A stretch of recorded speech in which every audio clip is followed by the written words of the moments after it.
Ma'asyiral muslimin rahimakumullah. Bulan Ramadan, syahrul Ramadan, syahrul Quran. Bulan diturunkannya Al-Quran. Lantas, apa yang seharusnya kita sebagai seorang muslim untuk kemudian bisa mengambil hikmah dan pelajaran darinya? Setidaknya ada beberapa hal yang tentu kemudian harus ada pada diri kita sebagai tanggung jawab seorang muslim terkait dengan Al-Quran tersebut. Pertama, tentu tidak bisa tidak. Kita harus meyakini, kita harus mengimani bahwa Al-Quran adalah al-haq, sebagai kebenaran, firman dari Allah Subhanahu wa Ta'ala. Dan Al-Quran adalah betul-betul berasal dari Allah Subhanahu wa Ta'ala. Oleh karenanya, tidak bisa tidak. Yang paling penting dan pertama adalah kita harus mengimani. Kita harus meyakini. Tidak boleh ada sedikit pun keraguan atas kebenaran dari Al-Quran sebagai firman Allah, sebagai yang berasal dari Allah Subhanahu wa Ta'ala. Sehingga tidak ada yang dikandung dari Al-Quran kecuali adalah sebagai sebuah kebenaran. Perintah-perintahnya harus kita laksanakan. Seluruh larang-larangannya harus kita tinggalkan. Semua yang kemudian diinformasikan di Al-Quran, kita harus bisa mengambil hikmah dan pelajaran darinya. Itu yang pertama. Kemudian selanjutnya, setidaknya dari perkara-perkara yang sederhana harus kita bangun terkait hubungan kita dengan Al-Quran ini. Mulai dari tidak ada perasaan berat untuk berdekat-dekat dengan Al-Quran. Kemudian kita juga tingkatkan membaca Al-Quran sebagai sebuah kebutuhan, keniscayaan. Dan tentu berikutnya nanti bagaimana kita bisa mengkaji, mempelajari Al-Quran. Melaksanakan semua yang diperintahkan oleh Allah. Melaksanakan perintah Al-Quran.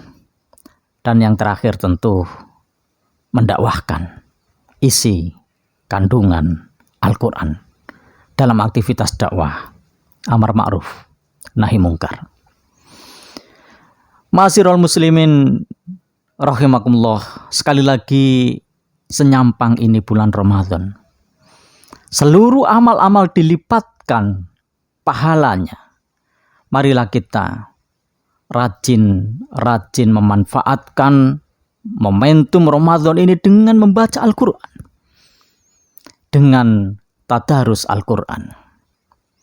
Dan fa insyaallah siapapun nanti yang akan membaca Al-Quran, rajin membaca Al-Quran, Allah akan berikan ketentraman dan kedamaian dalam hatinya. Fa insyaallah siapapun yang dekat dengan Allah, hatinya akan damai. Dan salah satu wasilahnya adalah dengan membaca Al-Quran. Man aroda ayyatakallama Allah. Barang siapa menginginkan, berkehendak untuk bercengkerama, bercakap-cakap dengan Allah. Man aroda ayyatakallama ma'allahi falyaqra'il Qur'ana. Barang siapa menginginkan, menghendaki bercakap-cakap dengan Allah, maka bacalah Al-Quran. Ini sesuatu yang penting. Fa insyaallah ini akan mampu memberikan kedamaian, ketentraman hati. Dan bukankah damainya hati ini adalah salah satu sumber utama dari kebahagiaan, kesehatan. Selanjutnya, fa insyaallah siapapun yang kemudian membaca Al-Quran, Allah akan berikan pahala yang sangat besar. Jadi Allah akan memberikan pahala yang sangat besar. Sebagaimana yang disampaikan, sebagaimana hadis yang disampaikan, Dan selanjutnya, bukankah kemudian Allah akan memberikan pahala yang besar bagi siapapun yang membaca Al-Quran ini? Bahkan membaca satu huruf dari Al-Quran, Allah akan ganti balas pahala kebaikan, dan kebaikan itu akan dilipat gandakan menjadi 10. Man qara'a harfan min kitabillahi falahu bihi hasanatun. Wal hasanatu bi asri amthaliha. Barang siapa membaca Al-Quran satu huruf saja, barang siapa membaca satu huruf saja Al-Quran atau kitab Allah, maka baginya Allah akan balas dengan kebaikan. Falahu bihi hasanatun wal hasanatu bi asri amthaliha.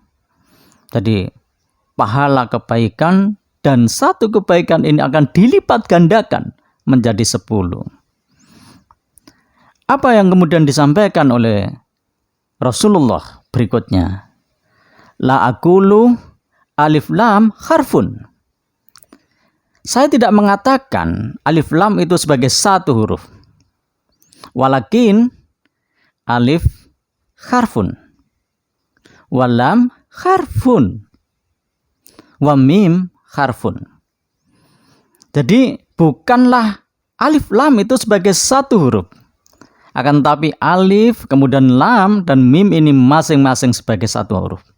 Betapa kemudian besarnya pahala yang Allah berikan kepada siapapun yang mau membaca Al-Quran. Luar biasa. Tinggal kita mau atau tidak untuk mengambil pahala besar yang Allah sediakan kepada kita, kepada siapapun yang mau membaca Al-Quran. Tidak sekedar kemudian pahala. Fa insyaallah bacaan Al-Quran ini nanti suatu hari nanti akan bisa menjadi syafaat bagi kita semuanya, kaum muslimin, orang-orang yang beriman yang mau membaca Al-Quran ini. Ma'asyiral muslimin rahimakumullah. Tidak saja pahala membaca Al-Quran. Fa insyaallah bacaan Al-Quran ini nanti juga bisa menjadi syafaat kelak ketika di yaumil qiyamah. Iqra'ul Qur'ana fa innahu yaumal qiyamati syafi'an li ashabihi. Bacalah olehmu Al-Quran, maka sesungguhnya Al-Quran ini nanti di hari akhir akan menjadi syafaat bagi para pembacanya. Kalau kita mengandalkan amal-amal yang kita anggap soleh, amal-amal yang kita anggap baik, tentu belum tentu. Seandainya tidak ada rahmat dari Allah, syafaat dari Kanjeng Rasul, dan juga termasuk syafaat-syafaat lain dari bacaan Al-Quran kita misalnya, berat rasanya kalau hanya mengandalkan keyakinan bahwa amal kita sudah baik. Oleh karenanya, tidak sekedar sekali lagi setelah kita meyakini, mengimani kebenaran Al-Quran ini, kita harus dekat dengan Al-Quran. Kita kemudian juga rajin membaca Al-Quran. Fa insyaallah generasi-generasi terbaik telah memberikan contoh kepada kita. Betapa hebatnya mereka dalam membaca Al-Quran ini, menghatamkan Al-Quran ini. Sahabat Utsman bin Affan pernah dalam satu rakaat di salat witir menghatamkan Al-Quran. Pun demikian dengan Abdullah bin Zubair. Adalah satu hal yang biasa menghatamkan Al-Quran dalam sehari semalam. Imam Syafi'i di luar Ramadan, beliau terbiasa menghatamkan satu kali bacaan Al-Quran ini. Dan di Ramadan bisa menghatamkan hingga 2 kali. Luar biasa. Inilah yang kemudian generasi terbaik yang harus kita contoh. Oleh karenanya memanfaatkan momentum Ramadan ini yang kita begitu bersemangat untuk beribadah termasuk membaca Al-Quran. Mudah-mudahan kita bisa lanjutkan di luar bulan Ramadan. Selanjutnya tentu setelah kita mendekat, tidak berat berdekat-dekatan dengan Al-Quran, membaca Al-Quran, mudah-mudahan kita bisa meningkat ke derajat yang lebih tinggi. Khairukum man ta'allamal Qur'an fa'allamahu.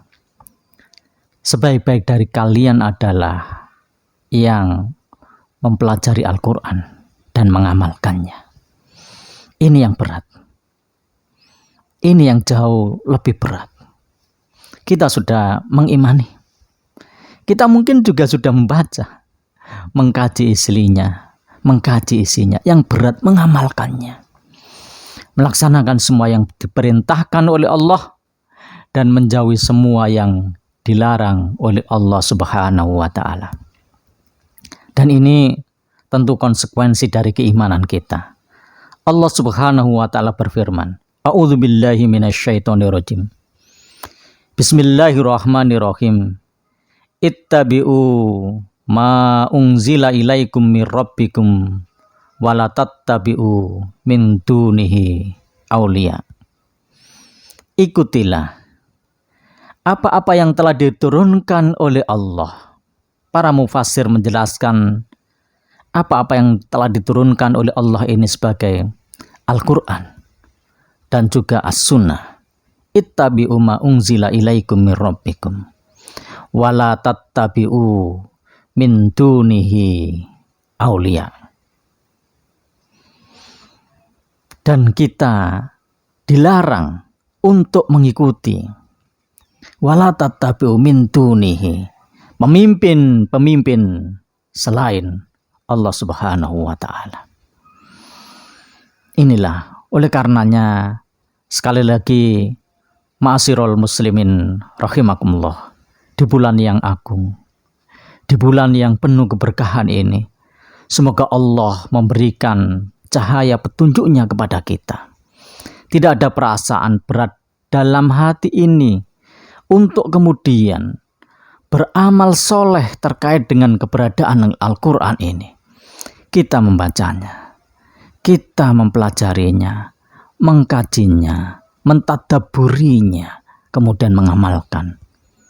Dan yang terakhir, mudah-mudahan kita termasuk orang-orang yang mendapatkan petunjuk dan dipilih oleh Allah untuk senantiasa kemudian mendakwahkan isi kandungan Al-Quran ini. Demikian yang bisa saya sampaikan, mudah-mudahan bermanfaat. Assalamualaikum warahmatullahi wabarakatuh.